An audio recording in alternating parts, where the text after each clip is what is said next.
Have you ever had that incredibly frustrating, maybe even slightly terrifying realization that your life is just, well, absurdly busy? Oh, absolutely. Yeah, like your calendar is completely full, you're rushing from one obligation to the next.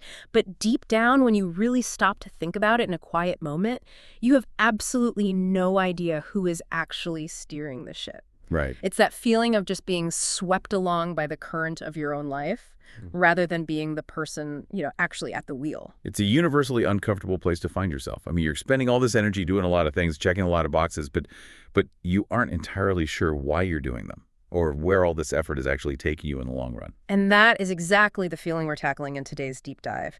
We're looking at a brand new article published today, March 6, 2026, by Maxim Yukimenko. It's titled Mindset Engineering: How to Design Your Life Instead of Living on Autopilot. And our mission today is to extract the absolute best aha moments from his framework. Yeah, to really break it down. Exactly. We want to figure out how to stop running our lives like complex, heavy software that was shipped to us with zero documentation. Which is such a brilliant way to frame personal development, don't you think? Absolutely. We so often treat our own lives with far less structured planning than we do a standard run-of-the-mill work project. I'm really looking forward to synthesizing Yukimenko's approach today, because he takes these very abstract, heavy feelings of being stuck and applies a remarkably rigorous, almost architectural framework to solving them. Okay, let's unpack this because the article starts off with a statistic that's honestly a little bit staggering. Yukimenko observes that more than 90% of people live in a deeply reactive mode. 90%. 90%. That means the vast majority of us aren't building long-term plans. We aren't analyzing our emotional patterns. We just kind of take whatever job happens to be offered to us, and we navigate our relationships entirely by trial and error. He uses this perfect analogy to describe that 90%. He says most people are treating their lives like a black box. A black box, like on an airplane? Sort of, but more in engineering terms. A black box is a system where you can observe the inputs and you can see the outputs, but you have zero visibility into what's actually happening inside. Oh, wow. Okay. Right. So things happen to you, you react to them, and your life moves forward somehow. But you don't actually know why events are unfolding the way they do. Or why you keep finding yourself repeating the exact same patterns. Exactly. Or having the same arguments over and over. That makes total sense. It goes right back to that idea of running complex software without an architectural blueprint. What does that actually look like in practice, though?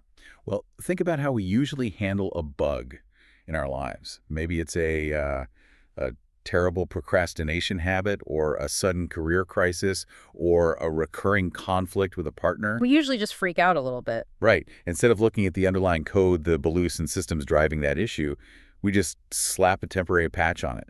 We apologize, we pull an all-nighter, we promise to do better next time, we're patching on the fly. Yeah, just hoping the system doesn't crash. And the most dangerous part of this whole dynamic, we look at this chaotic, undocumented patching process, and we just call it fate. We tell ourselves, well, I guess this is just how my life is supposed to go. That part hit me hard. And the author isn't just preaching from an ivory tower here either. He shares a very personal anecdote that anchors this whole theory in reality. His own wake-up call. Exactly. He admits that for the first 27 years of his life, he lived exactly like this. He was squarely in that 90%, living in the black box, totally reactive, and his big realization was incredibly simple but profound. What was it? He just honestly didn't like it. He hated the feeling. Yeah. I think that's a wake-up call that so many of you listening right now can intimately relate to. You hit a certain age or you cross a certain milestone and you look around and realize the default path just isn't working for you. What's fascinating here is how he introduces the antidote to this problem. He calls it mindset engineering. Mindset engineering. Yeah. It's the fundamental transition from being a passive user of your life, someone just clicking buttons on a screen and hoping for the best, to becoming the active architect of it. It's about stepping out of that user interface and finally getting your hands dirty in the back-end systems. I'm so glad you brought up the word systems because he makes a huge distinction in the text between treating symptoms and building systems. That's crucial. It really is. Usually when we feel friction in life, we just try to fix the immediate symptom, right? We feel burned out, so we take a bubble bath or book a weekend getaway. We have a conflict, so we send flowers. Exactly. But Yukimenko argues that solving individual problems rarely changes the system that produced them in the first place. Because if the system itself is flawed, You're just going to get burned out again next month. You'll have the same fight again next week. You have to design the actual structure of your life, your priorities, your daily environment, your ingrained habits. Right. Because if you don't, you fall victim to the ultimate enemy of any system, which the author identifies as entropy. Entropy, like from high school physics. The very same. In physics, entropy is the natural, unavoidable tendency of things to move toward disorder. Okay. If a system isn't actively maintained, improved, and consciously guided, it will inevitably drift into chaos. A house left abandoned will eventually rot and collapse. So how does that apply to us, to human life? Applied to human life, entropy looks like that feeling of being permanently stuck. It looks like losing your motivation over time, experiencing creeping burnout, or perhaps most tragically waking up one day and realizing you've spent decades living someone else's version of success. That's a terrifying thought. A reactive life just waits for the chaos to happen. A designed life intentionally creates the conditions to fight off that entropy. So if entropy is the enemy, how do we actually fight it? The source material gives us what it calls a new operating system to install in our minds.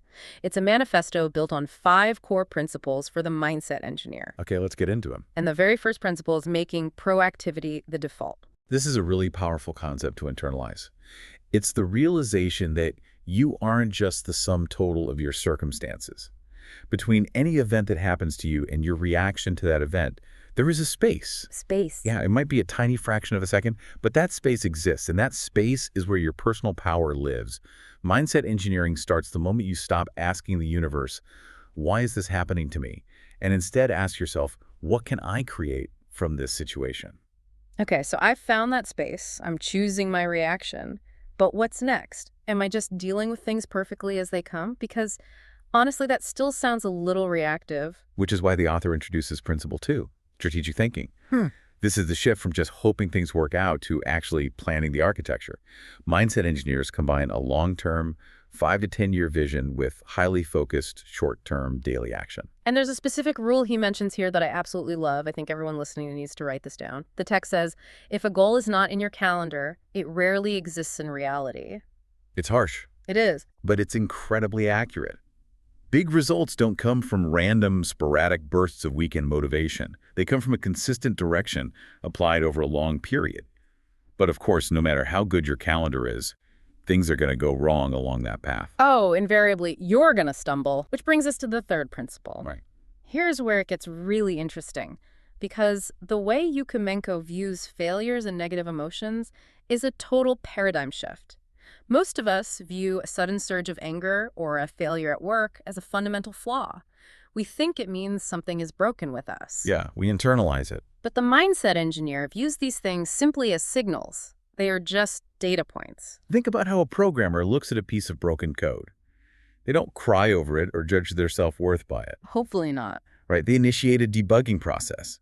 The author suggests we do the exact same thing with our emotional reactions. Okay, give me an example. Let's say your boss sends you a slightly blunt 2-sentence email, and your immediate reaction is absolute panic and defensiveness. My heart rate is spiking just thinking about it. Exactly. But instead of spiraling, you pause and debug.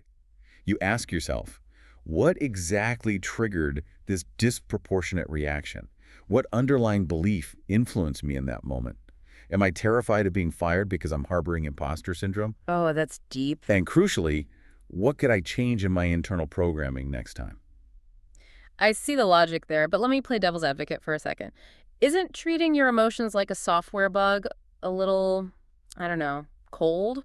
Does Yukimenko address the risk of just intellectualizing our feelings instead of actually feeling them? It's a fair question, and the text clarifies that debugging isn't about ignoring or suppressing the emotion. You still feel the panic or the anger. Okay, good. But rather than letting that emotion dictate your next action, like sending a passive-aggressive email back, you investigate it. Every emotional response you have contains vital, raw data about how your internal system is currently wired. It takes the shame out of the equation entirely and makes it analytical. That makes a lot of sense. You feel the feeling, but you don't let it drive the car. And to be that analytical, you need principle 4, which is clear priorities. The text points out that human attention is a severely scarce resource. Extremely scarce. You cannot optimize every single part of a complex system all at once. If your attention is scattered across a dozen different self-improvement goals, your progress is going to slow down to a crawl on all of them. Which perfectly sets the stage for the fifth and final principle of the operating system, radical responsibility. And I want to highlight a striking analogy the author uses here that perfectly encapsulates the engineer's mindset. Go for it. An engineer building a bridge doesn't complain about the laws of physics. Yeah. They don't stand around whining about gravity or friction being unfair. They learn to deeply understand those laws and work with them to build their structure. Right. Taking responsibility for your internal patterns gives you the power to change them. But we should probably pause here because when people hear a phrase like radical responsibility, they sometimes think it implies victim blaming. Yeah, that's a common misconception. Like, oh, if I get hit by a sudden economic downturn and lose my job, that's entirely my fault. I'm glad you brought that up because the text makes it clear that responsibility is not about assigning blame for the past or ignoring systemic hardships. It's acknowledging that bad luck, unfair circumstances, and external chaos absolutely exist. Right, they're part of the environment. Exactly. But complaining about them doesn't fix the bridge. Radical responsibility is about focusing 100% of your energy strictly on the variables you actually can control. It's entirely about taking back your agency. Responsibility is not about blame, it's about control. That is a massive mental flip. Okay, so we have this new operating system installed. We're proactive, strategic, we're debugging, prioritizing, and taking responsibility. Now we need the toolkit to actually start designing our lives. The fun part. Yes. And the first tool the source gives us is the values audit. Because, as the author warns, if you build a life without understanding your internal foundation, even massive success will feel completely empty. He shares a very specific cautionary tale from his own life to illustrate this exact trap. He talks about a period where he received 3 promotions in the span of just 2 years. 3 promotions in 2 years? Yeah. By all external societal metrics, he was absolutely crushing it. It was the textbook picture of success. But then comes the punchline. He gets these 3 promotions, gets the metaphorical corner office, looks at his screen, and realizes he didn't actually want to spend his life working in web development. Yeah. He had successfully, rapidly climbed a ladder that was leaning against the completely wrong wall. External success without internal alignment is one of the most common traps we fall into. And to solve this, the author did something fascinating. He built a modern adaptation of a Jungian archetypes test to help people identify what their natural strengths and core motivations actually are so they don't fall into that same web development trap. Wait, Jungian archetypes? Like the concepts from Carl Jung? That's right. The hero, the sage, the explorer. What does a web developer climbing the corporate ladder have to do with Jungian psychology? It's actually a brilliant application. Think of these archetypes as your core psychological blueprint. Let's say your dominant underlying archetype is the explorer you crave, novelty, freedom, and discovering new things. Okay. But you've accidentally built a career in a highly repetitive, bureaucratic middle management role. Your soul is going to slowly crush itself no matter how many promotions they give you because the environment is fundamentally at odds with your blueprint. Oh, wow. The values audit uses these archetypes to map out who you actually are before you decide what you should do. That is so practical. It's about giving your subconscious clear direction. And the text spends a good amount of time on the subconscious mind. It processes exponentially more information than our conscious, analytical thinking ever could. It really does. But the trick is you have to feed it clear questions and a clear destination. If you do, it works in the background for you, generating insights and connecting dots while you're in the shower or walking the dog. But you can't hear any of those subconscious insights if your brain is constantly overwhelmed by notifications, doom scrolling, and modern noise. That is so true. That's why the toolkit heavily emphasizes the need for a mental reset and mindfulness. And importantly, it frames this not as some esoteric mystical practice, but simply as basic mental hygiene. Just like you brush your teeth to prevent cavities, you have to clear the noise from your mind to prevent burnout. Precisely. Even just a 10-minute intentional pause every day, whether that's formal meditation, sitting quietly with your coffee, or just actively listening to a piece of music without looking at a screen, dramatically increases your ability to think clearly. It resets the system. If we connect this to the bigger picture, this mental hygiene is crucial because of systems thinking, which is another core tenet of the Mindset Engineer's Toolkit. Most of us tend to treat our lives as a series of separate, compartmentalized boxes. We have a box for our career, a box for our physical health, a box for our relationships. Yeah, entirely separated. But the reality presented here is that they are all a single, highly interconnected system. You can't isolate them. Your physical energy levels directly affect the quality and sharpness of your work. The quality and stress of your work directly affect how much patience you have when you show up in your relationships at the end of the day. And the state of those relationships. Directly affects your overall emotional baseline. It's a continuous, unbreakable loop. You can't just patch your career without considering how it impacts your health.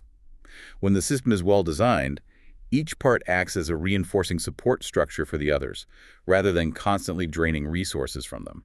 So what does this all mean? How does the person listening to us right now, who might be sitting in traffic or folding laundry, actually take this massive architectural framework and start applying it today? Where's the starting line? Exactly. The text breaks this down into 3 practical steps to kick off the engineering process. Step 1 is finding your purpose. And the most important takeaway here is that finding your purpose has to happen before you start randomly choosing a career path or setting arbitrary goals. You have to investigate your internal system first. So no jumping straight to LinkedIn. No, absolutely not. The author suggests starting by rigorously defining your energy sources. This means actually tracking your days for a week or two to see what specific activities genuinely excite you and give you energy versus what activities completely drain the life out of you. Like an energy audit. Yes. You also need to map out your default thinking patterns. If you skip this internal auditing step, you risk ending up exactly where the author did, highly successful, in a field you couldn't care less about. Which perfectly sets up step 2, choosing a career path. Yukimenko offers a very specific formula for this that I found incredibly insightful. He says a fulfilling career sits squarely at the intersection of 3 things: your natural strengths, your personality traits, and this is the most interesting one to me, the type of problems you actually enjoy solving. That last point is crucial. Because at the end of the day, every single job is basically just a never-ending series of problems. When you put it like that, it sounds exhausting, but it's true. A doctor solves biological problems.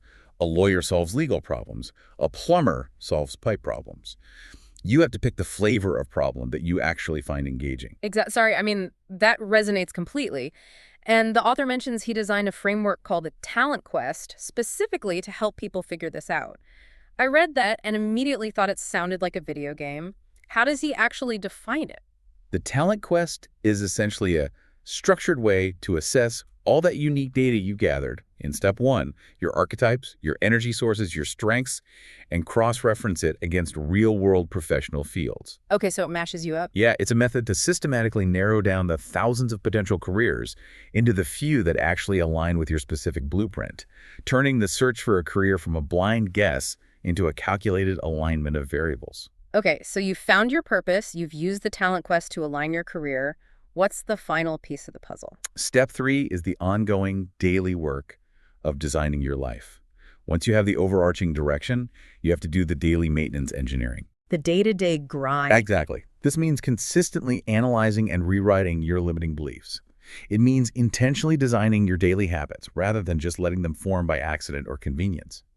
And it means consciously building a physical and social environment that effortlessly supports your new goals. It's the permanent shift from reacting to the world to proactively shaping it. It's a complete top-to-bottom perspective shift. Your life stops being this mysterious thing that just happens to you, and it becomes a masterclass project that you are actively building. And the text reveals that the ultimate overarching goal of all this mindset engineering boils down to one word: autonomy. Autonomy. The true goal is for you to develop an internal framework that is so robust, so well understood, that you no longer need constant external pressure, or a boss's motivation, or society's guidance to make progress. Self-realization and life balance stop being random, lucky outcomes that you just hope for, and they become the guaranteed engineered results of your conscious design. That is incredibly empowering.